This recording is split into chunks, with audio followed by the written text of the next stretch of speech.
Okay, first thing I'm going to do is I'm going to take it apart. Very, very simple machine. If you've never done it before or you're going to do it at home, just take everything out and lay it in the order that you took it out. Pull that. You're going to find a little ring right here. Pull that out. Okay, now you're going to pull this out. You've got your keyway right here that holds everything in place. But that is jammed in there. There we go. Pull the keyway out. Reluctor hub. Clutch pad. You can see that there's some shiny spots on that clutch pad. That's what we want to work on. This one here I'm not going to worry so much about. Then you got your reluctor. We'll hit that up when we're putting it back together. But for now I'm going to take the bolts off.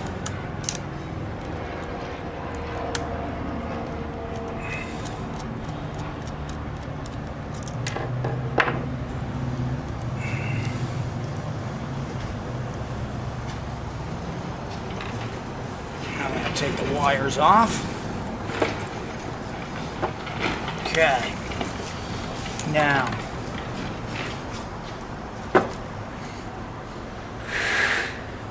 for the reluctor hub, I'm going to try to take some of that shine off.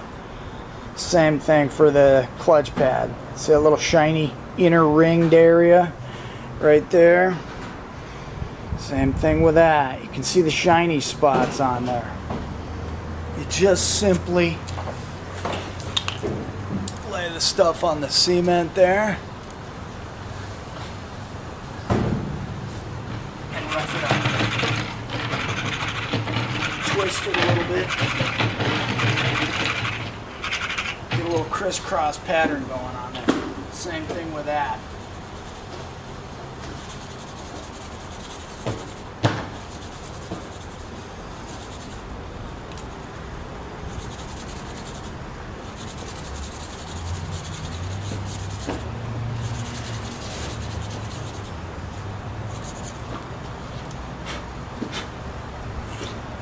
Generally speaking, just take the shine off of it. You know, rough it up a little bit. Same thing with that. You know, take the shine off of that, get it scuffed up a little bit, and you're good to go. Now, if I happen to have some sandpaper handy, I might give this a little bit, but normally I don't focus on that. Stick that back. Keyway. There. Reluctor hub. Back. This. Keeper ring.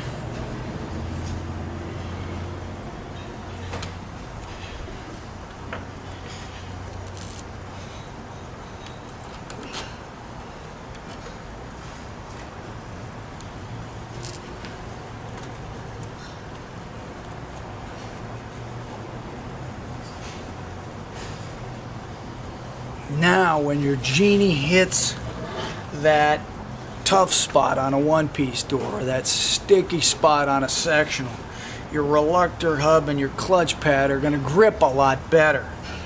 It's not going to set off the sensitivity. Now, you can get to a point where your clutch pad is so shiny that you can tighten it up all you want. It's still going to slip. So you got to rough that up to an extent. If you ever get to a general service, you're already here. Strip it, rough it up, put it back. It only takes 5 minutes. This one here is an altogether different story. As you can see, the two holes in there. You know, this one here slotted a little bit. This one here is not. Now, when I put that back, I want to accomplish the gap I was looking for. If I can't do that, when I put it back and I'm just going to put one screw in there for now. So those are about the gaps you're looking at. Naturally, if you run it and the reluctor hub is hitting any of these, you're going to want to scoot it back a smidge. Give yourself some breathing room. These got about a credit card's thickness and should extend the life of your Genie. But in order to do that, as you can see on that top hole, that's not exactly lining up anymore. So you got to drill that out a little bit. Bore it out. You got a decent sized washer on the head of this screw. So you can bore it out, you know, bigger than this screw is, and it'll still work. It's still going to catch, it's still going to hold it. So that would be one of the very first things I'm going to do when I get to a clutched Genie repair. Now, if you're finding out, hey, you know, it's stopping within 6 inches of going, then you're going to want to look at, especially with these clutch Genies. On the other ones with the coupler, I didn't find this to be as much of a problem. But you want to look in this area right in here. Now this piece right here, let me back this up. This piece right there is called an end bell. If the opener wasn't installed properly, especially on a one-piece door, you guys that deal strictly with sectionals probably haven't had too many of these crack. But on a one-piece door where it's on, you got to get a lot of weight moving and you got to do it now, these end bells would punch out and you'd have a hairline crack in there that you couldn't see until you hit the machine. Then as this thing lunged backwards, you know, as a screw pushed backwards, you'd see that crack. You'd have to change out that end bell. That was a heck of a repair.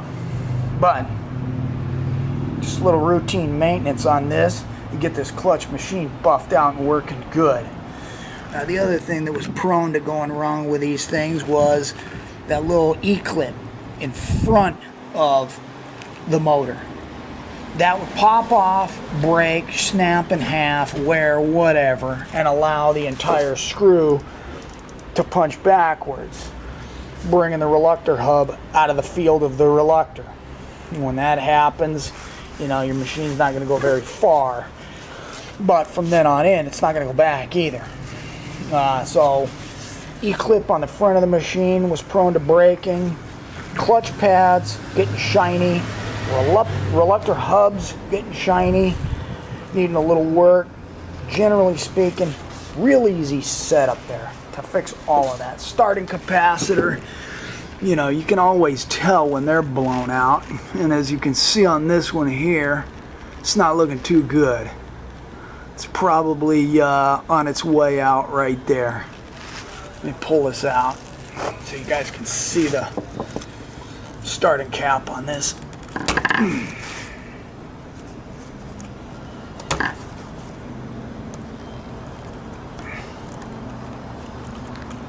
Yeah.